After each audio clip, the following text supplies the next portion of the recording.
നമസ്കാരം, ഗുരുകുല ഭാരതത്തിന്റെ PSC ക്ലാസ്സിലേക്ക് സ്വാഗതം. എൻ്റെ പേര് അനിൽ. ഇന്നത്തെ ക്ലാസ്സിൽ വിശദീകരിക്കുന്നത് 4/3/2017 ശനിയാഴ്ച ഉച്ചയ്ക്ക് 1:30 നടന്ന ഫീൽഡ് അസിസ്റ്റന്റ് പരീക്ഷയിലെ ഇംഗ്ലീഷ് ഭാഗത്തു നിന്നുമുള്ള ചോദ്യങ്ങളും അവയുടെ ഉത്തരങ്ങളുമാണ്. ശ്രദ്ധിക്കുക. ഒന്നാമത്തെ ചോദ്യം, physics dash branch of science.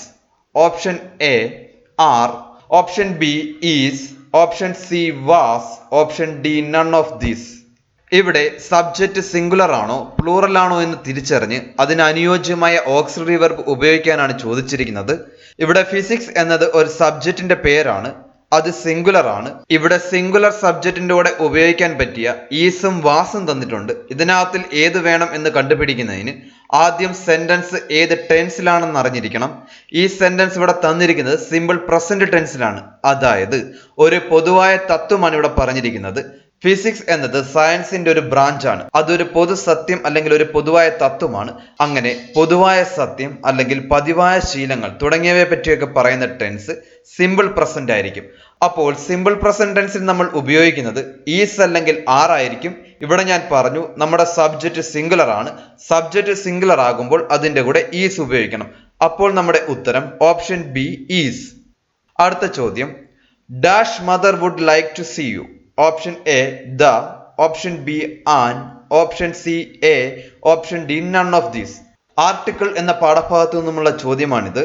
ഗുരുകുല ഭാരതത്തിന്റെ ക്ലാസ്സിൽ ആർട്ടിക്കിൾ എന്ന പാഠഭാഗം ഉൾക്കൊള്ളിച്ചിട്ടുണ്ട്. ഇംഗ്ലീഷ് എന്ന പ്ലേലിസ്റ്റ് എടുത്തു കഴിഞ്ഞാൽ ആ പാഠഭാഗം കാണാൻ സാധിക്കുന്നതാണ്. അതൊന്ന് കണ്ടു നോക്കുക. അവിടെ നമ്മൾ പറഞ്ഞിരിക്കുന്ന ഒരു പോയിന്റ് ആണ് father, mother, brother, sister, uncle, on, cousin എന്നീ വാക്കുകൾക്ക് മുൻപിൽ ആർട്ടിക്കിൾ ഉപയോഗിക്കില്ല. ഇവിടെ മദർ ആണ് വന്നിരിക്കുന്നത്. അപ്പോൾ സ്വാഭാവികമായും അതിന് മുൻപ് ഒരാർട്ടിക്കിളിന്റെയും ആവശ്യമില്ല.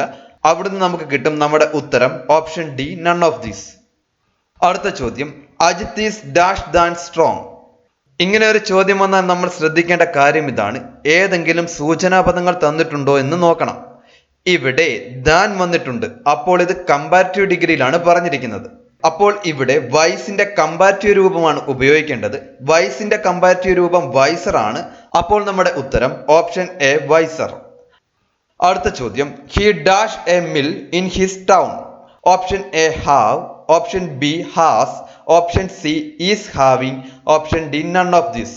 ഇങ്ങനെ ഒരു ചോദ്യം വന്നാൽ അതിന്റെ ഉത്തരം കണ്ടെത്തേണ്ട രീതി ഇതാണ്. ഇവിടെ സബ്ജക്റ്റ് വെർബ് എഗ്രിമെന്റ് ആണ് നോക്കേണ്ടത്. സിംഗുലർ സബ്ജക്റ്റിന്റെ കൂടെ സിംഗുലർ വെർബും പ്ലൂറൽ സബ്ജക്റ്റിന്റെ കൂടെ പ്ലൂറൽ വെർബുമാണ് ഉപയോഗിക്കുന്നത്. ഇവിടെ വന്നിരിക്കുന്ന സബ്ജക്റ്റ് ഹി ആണ്. ഹി സിംഗുലർ ആണ്. അപ്പോൾ ഹിയുടെ കൂടെ ഉപയോഗിക്കേണ്ട വെർബ് ഹാസ് ആണ്.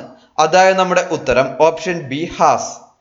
അടുത്ത ചോദ്യം, my uncle promised me a present. Change into passive voice. Option A present was promised by my uncle to me. Option B, I was promised a present by my uncle. Option C, I had been promised a present by my uncle. Option D, I was promised by my uncle a present. ഇവിടെ passive വോയിസിൽ എഴുതാനാണ് പറഞ്ഞിരിക്കുന്നത്. Passive voice വിശദമായ ഒരു class അർഹിക്കുന്ന പാഠഭാഗമാണ്. Tense കൃത്യമായി പഠിച്ചാലേ passive voice വ്യക്തമായി മനസ്സിലാകൂ. ടെൻസിൽ 12 active voice ഫോമുകളും 8 passive voice ഫോമുകളും ഉണ്ട്. അങ്ങനെ മൊത്തം 20 ഫോമുകളുണ്ട്. ഗുരുകുല ഭാരതത്തിന്റെ ക്ലാസ്സിൽ ഇംഗ്ലീഷ് വിഭാഗത്തിൽ ഈ ക്ലാസുകൾ എത്രയും പെട്ടെന്ന് തന്നെ ഉൾപ്പെടുത്തുന്നതായിരിക്കും. ഇവിടെ ഈ ചോദ്യത്തിന് ഉത്തരം കണ്ടെത്താൻ മാത്രമുള്ള രീതിയിൽ ചെറിയൊരു വിശദീകരണം തരുന്നു, ശ്രദ്ധിക്കുക. ഇംഗ്ലീഷിൽ വാചകങ്ങൾക്കുള്ള 2 തരം പ്രയോഗങ്ങളാണ് ആക്റ്റീവ് വോയിസും പാസീവ് വോയിസും. ആക്റ്റീവ് വോയിസ് എന്നാൽ കർത്തരി പ്രയോഗം എന്നാണ് അർത്ഥം. ഇവിടെ കർത്താവിന് അഥവാ സബ്ജക്റ്റിനാണ് പ്രാധാന്യം. പാസീവ് വോയിസ് എന്നാൽ കർമ്മണി പ്രയോഗം എന്നാണ് അർത്ഥം. ഇവിടെ കർമ്മം അഥവാ ഒബ്ജക്റ്റിനാണ് പ്രാധാന്യം. നമുക്കിവിടെ തന്നിരിക്കുന്ന ചോദ്യം ശ്രദ്ധിക്കുക. My uncle promised me a present. ഇവിടെ സബ്ജക്റ്റ് മൈ അങ്കിളും ഒബ്ജക്റ്റ് ഐയുമാകുന്നു. അടുത്തതായി നമ്മൾ നോക്കേണ്ടത് തന്നിരിക്കുന്ന വാചകം ഏത് ടെൻസിലാണെന്ന് മനസ്സിലാക്കണം.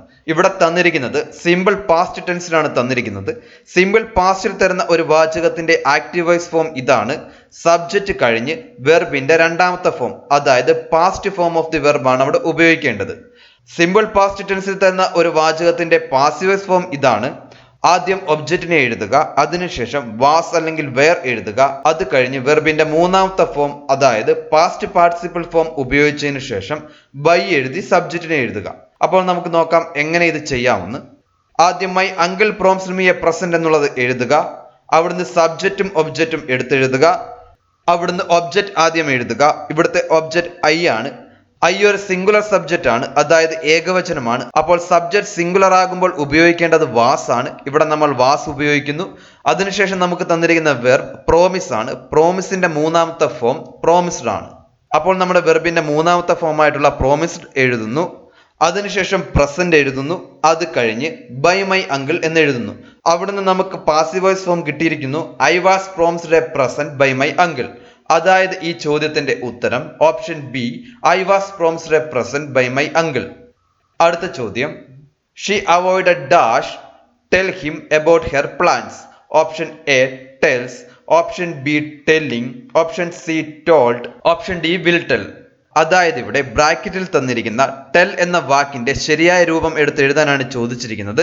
അവോയ്ഡഡ് എന്ന V2 ഫോം കഴിഞ്ഞതിനു ശേഷം ഇവിടെ വരേണ്ടത് പ്രസന്റ് പാർട്ടിസിപ്പിൾ ഫോം ആണ്. അതായത് ടെല്ലിന്റെ കൂടെ ing ചേർത്ത് ടെല്ലിംഗ് ആണ് വരേണ്ടത്. അപ്പോൾ നമ്മുടെ ഉത്തരം ഓപ്ഷൻ ബി ടെല്ലിംഗ്.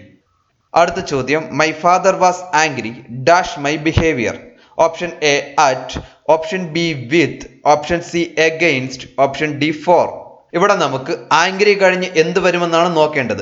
ആംഗ്രി കഴിഞ്ഞ് അറ്റ് വരുമോ, വിത്ത് വരുമോ, എഗെയിൻസ്റ്റ് വരുമോ, അതോ ഫോർ വരുമോ എന്ന് നമ്മൾ അറിഞ്ഞിരിക്കണം.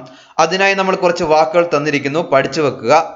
ആംഗ്രി കഴിഞ്ഞ് വിത്ത് ആണ് വരുന്നത്, അതായത് ആംഗ്രി വിത്ത്, അതുപോലെ agree with, argue with, quarrel with, bargain with, contrast with, discussed with, enmity with.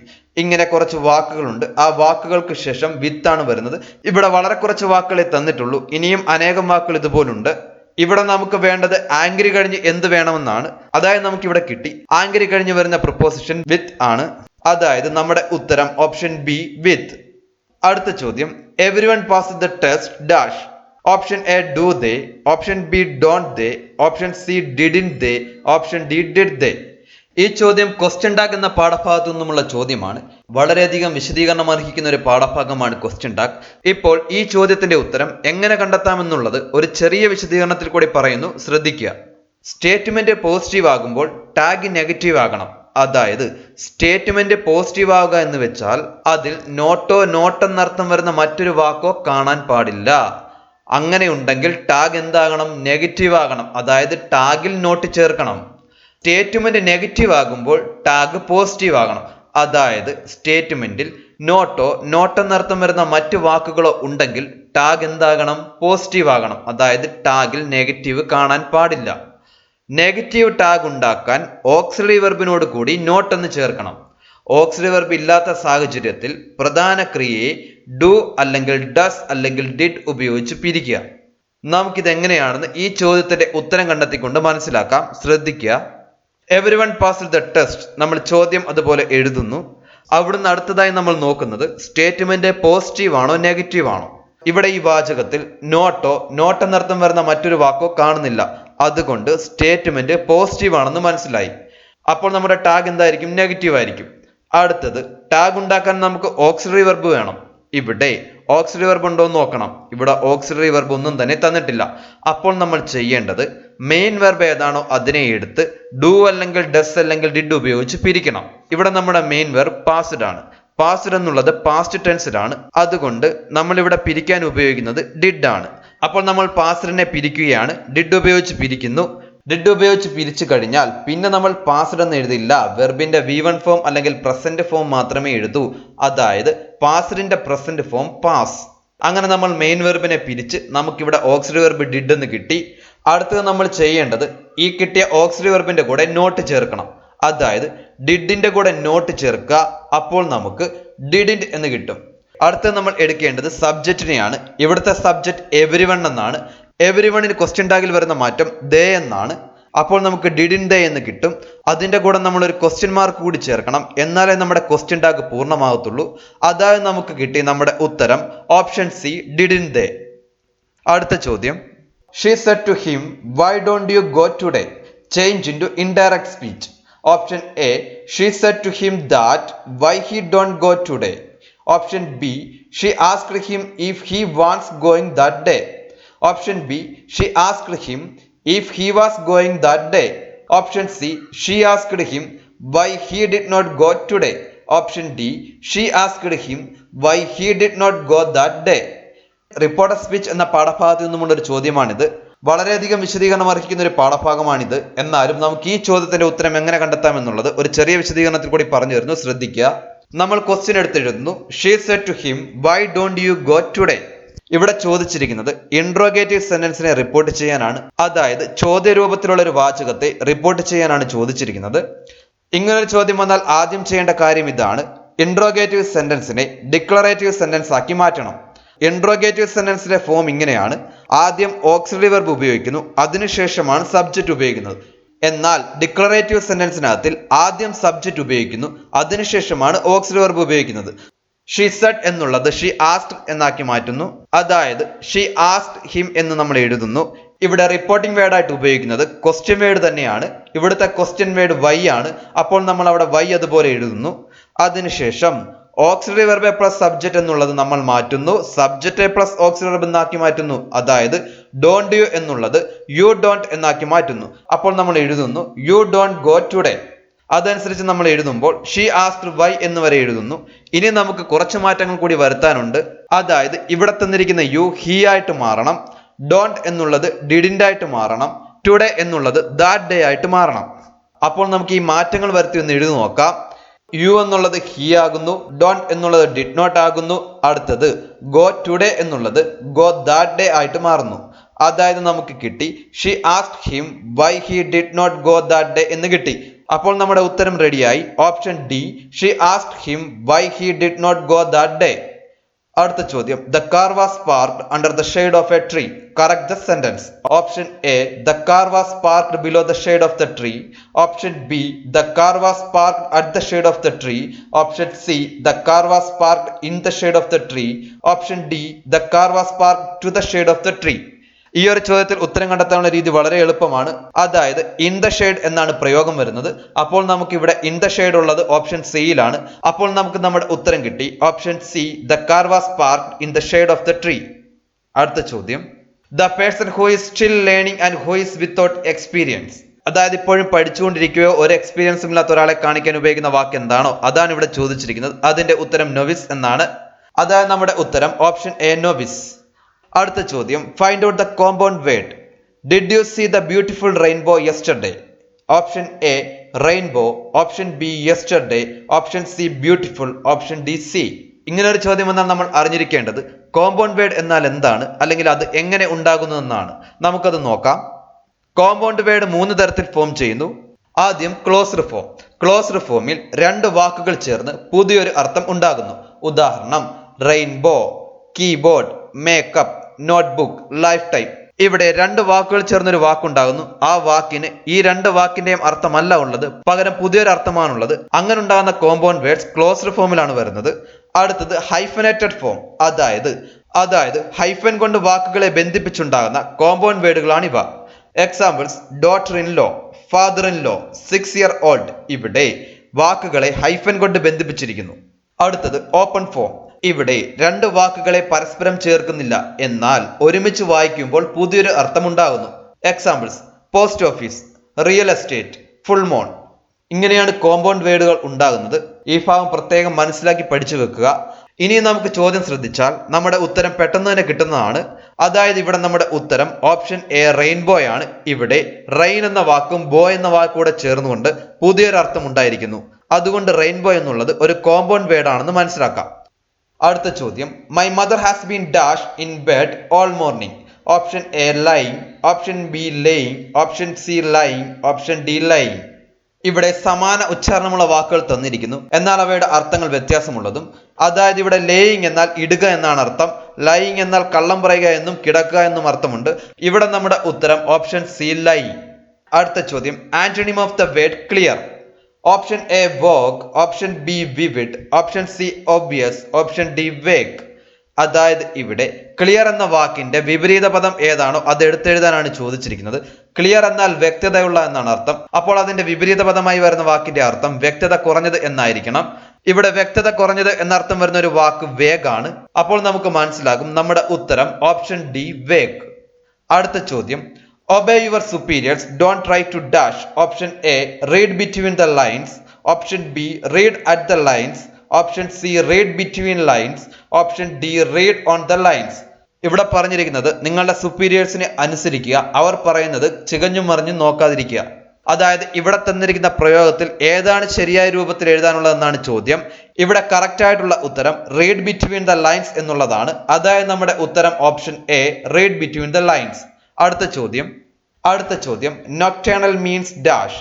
Option A usual, option B nourishing, option C active or functioning at night, option D at marriage or wedding. ഇവിടെ nocturnal എന്ന വാക്കിന്റെ ശരിയായ അർത്ഥം എന്താണോ അത് എടുത്തെഴുതാനാണ് ചോദിച്ചിരിക്കുന്നത്. Nocturnal എന്നാൽ രാത്രിയിൽ മാത്രം സംഭവിക്കുന്നതെന്നാണ് അർത്ഥം. അങ്ങനെ അർത്ഥം വരുന്നത് active or functioning at night എന്നുള്ളതാണ്. അതായത് നമ്മുടെ ഉത്തരം option C, active or functioning at night. അടുത്ത ചോദ്യം he dash his new coat and went out for a walk. Option A put up, option B put out, option C put off, option D put on. ഇവിടെ correct ആയിട്ടുള്ള phrasal verb ഏതാണോ അതെടുത്ത് എഴുതാനാണ് ചോദിച്ചിരിക്കുന്നത്. നമ്മൾ ഇതിനു മുമ്പ് ചെയ്ത LD ക്ലർക്ക് 2013 കൊല്ലം ജില്ലയിലെ ക്വസ്റ്റ്യനിൽ ഈ ഒരു ചോദ്യം നമ്മൾ ചെയ്തിട്ടുള്ളതാണ്. അവിടെ നമ്മൾ തന്നിരിക്കുന്ന ഫ്രേസൽ വെർബുകളിൽ 3 തന്നെയാണ് ഇവിടെയും വന്നിരിക്കുന്നത്. അതായത് നമുക്ക് ഇവിടെ ഓരോ ഫ്രേസൽ വെർബിന്റെയും അർത്ഥം ഒന്നുകൂടി മനസ്സിലാക്കാം. പുട്ടപ്പ് എന്ന ഫ്രേസൽ വെർബിന്റെ അർത്ഥം ടു റൈസ്, അതായത് ഉയർത്തുക എന്നാണ്, അഥവാ ടു ബിൽഡ്, അതായത് നിർമ്മിക്കുക എന്നും അർത്ഥമുണ്ട്. പുട്ട് ഔട്ട് എന്ന ഫ്രേസൽ വെർബിന്റെ അർത്ഥം ടു എക്സ്റ്റിംഗ്വിഷ്, അതായത് അണയ്ക്കുക. ഈ തീ പോലുള്ള കാര്യങ്ങൾ അണയ്ക്കുന്നതിനാണ് നമ്മൾ പുട്ട് ഔട്ട് എന്ന ഫ്രേസൽ വെർബ് ഉപയോഗിക്കുന്നത്. പുട്ട് ഓഫ് എന്ന ഫ്രേസൽ വെർബിന്റെ അർത്ഥം ടു പോസ്റ്റ് പോൺ, അതായത് മാറ്റിവെക്കുക. പുട്ട് ഓൺ എന്ന ഫ്രേസൽ വെർബിന്റെ അർത്ഥം ടു വിയർ, അതായത് ധരിക്കുക. ഇവിടെ പറഞ്ഞിരിക്കുന്നത് അവനവന്റെ പുതിയ കോട്ട് ധരിച്ചുകൊണ്ട് നടക്കാനിറങ്ങി എന്നാണ്. അതായത് ധരിക്കുക എന്നർത്ഥം വരുന്ന ഫ്രേസൽ വെർബ് പുട്ട് ഓൺ ആണെന്ന് നമുക്കറിയാം. അപ്പോൾ നമ്മുടെ ഉത്തരം ഓപ്ഷൻ ഡി, പുട്ട് ഓൺ. അടുത്ത ചോദ്യം what is the plural form of medium. Option A medium, option B mediums, option C media, option D mediator. ഇവിടെ മീഡിയം എന്ന വാക്കിന്റെ ശരിയായ ഏകവചന രൂപം എടുത്ത് എഴുതാനാണ് ചോദിച്ചിരിക്കുന്നത്. ഇവിടെ നമ്മൾ അറിഞ്ഞിരിക്കേണ്ട ഒരു കാര്യമുണ്ട്. മീഡിയം എന്നത് ലാറ്റിൻ വാക്കാണ്. ലാറ്റിൻ ഭാഷയിൽ മീഡിയ എന്നതാണ് മീഡിയം എന്ന വാക്കിന്റെ ബഹുവചന രൂപം. എന്നാൽ ഇംഗ്ലീഷിൽ ബഹുവചനമായി മീഡിയ എന്നും മീഡിയംസ് എന്നും ഉപയോഗിക്കാറുണ്ട്. അപ്പോൾ നമുക്കിവിടെ കൃത്യമായ ഉത്തരം പറയാൻ സാധിക്കില്ല. നമുക്കിവിടെ 2 ഉത്തരങ്ങളുണ്ട്. ഓപ്ഷൻ ബി മീഡിയംസും ഓപ്ഷൻ സി മീഡിയയും. ഇതിൽ നിന്നും PSC ഏതുത്തരം തിരഞ്ഞെടുക്കും എന്നതിനെ ആശ്രയിച്ചിരിക്കും ആ ചോദ്യത്തിന്റെ മാർക്ക്. നമുക്ക് അടുത്ത ചോദ്യത്തിലേക്ക് കടക്കാം. Choose the wrongly spelt word. Option A character, option B division, option C doctor, option D daughter. ഇവിടെ തെറ്റായ സ്പെല്ലിംഗ് ഉള്ള വാക്ക് ഏതാണോ അത് തിരഞ്ഞെടുക്കാനാണ് ചോദിച്ചിരിക്കുന്നത്. നമുക്ക് നോക്കിയാൽ തന്നെ മനസ്സിലാകും. ക്യാരക്ടർ എന്ന വാക്കിന്റെ ശരിയായ സ്പെല്ലിംഗ് CHARACTER എന്നാണ്. എന്നാൽ ഇവിടെ തന്നിരിക്കുന്ന ക്യാരക്ടറിൽ ഇക്ക് പകരം O ആണ് ഉപയോഗിച്ചിരിക്കുന്നത്. അപ്പോൾ നമുക്ക് മനസ്സിലാകും തെറ്റായ സ്പെല്ലിംഗ് ഉള്ള വാക്ക് ക്യാരക്ടർ എന്നുള്ളതാണ്. അതായത് നമ്മുടെ ഉത്തരം ഓപ്ഷൻ എ ക്യാരക്ടർ. അടുത്ത ചോദ്യം choose the correct prefix from the list. In many countries it is dash legal to keep gun in your house. Option A un, option B dis, option C in, option D il. ഇവിടെ പറഞ്ഞിരിക്കുന്നത് പല രാജ്യങ്ങളിലും വീടുകളിൽ തോക്ക് സൂക്ഷിക്കുക എന്നുള്ളത് നിയമവിരുദ്ധമായ കാര്യമെന്നാണ്. ഇവിടെ ലീഗൽ അഥവാ നിയമവിധേയം എന്ന വാക്കിന് എന്ത് പ്രിഫിക്സ് ചേർത്താൽ അതിനെ നിയമവിരുദ്ധം എന്ന് അർത്ഥമുള്ള വാക്കാക്കി മാറ്റാം. അതായത് നമ്മൾ അൺ ചേർക്കുമോ, ഡിസ് ചേർക്കുമോ, ഇൻ ചേർക്കുമോ, ഇൽ ചേർക്കുമോ എന്ന് നോക്കണം. നമുക്കറിയാവുന്ന വാക്കാണിത്. ലീഗലിന്റെ ഓപ്പോസിറ്റ് ഇല്ലീഗൽ എന്നാണ്. സ്വാഭാവികമായും ഇവിടെ വരേണ്ടത് ഇൽ എന്നാണ്. അതായത് ലീഗൽ അപ്പോൾ ഇല്ലീഗൽ എന്നായി മാറും. അതായത് നമ്മുടെ ഉത്തരം ഓപ്ഷൻ ഡി ഇൽ. ഇംഗ്ലീഷിൽ നിന്നും വിശദമായ ക്ലാസ്സുകൾ പലതും ഇനിയും ഉൾക്കൊള്ളിക്കാനുണ്ടെന്നറിയാം. താമസിയാതെ തന്നെ അവയെല്ലാം ഉൾക്കൊള്ളിക്കുന്നതായിരിക്കും. എന്തെങ്കിലും അഭിപ്രായങ്ങളോ നിർദ്ദേശങ്ങളോ ഉണ്ടെങ്കിൽ കമന്റിൽ രേഖപ്പെടുത്തുക. ഇന്നീ പറഞ്ഞ ഉത്തരങ്ങളെല്ലാം തന്നെ ഔദ്യോഗികമായി ശരിയാകണമെന്നില്ല. അതിനാൽ ഇതിന്റെ പേരിൽ ഒരു തീരുമാനങ്ങളും എടുക്കാതിരിക്കുക. ഇത്രയും നേരം ഈ വീഡിയോ കണ്ടതിന് ഒരുപാട് നന്ദി. വീഡിയോ ഇഷ്ടപ്പെട്ടിട്ടുണ്ടെങ്കിൽ ലൈക്ക് ചെയ്യുക, ഷെയർ ചെയ്യുക. കൂടുതൽ വീഡിയോസിന് വേണ്ടി സബ്സ്ക്രൈബ് ചെയ്യുക. താങ്ക്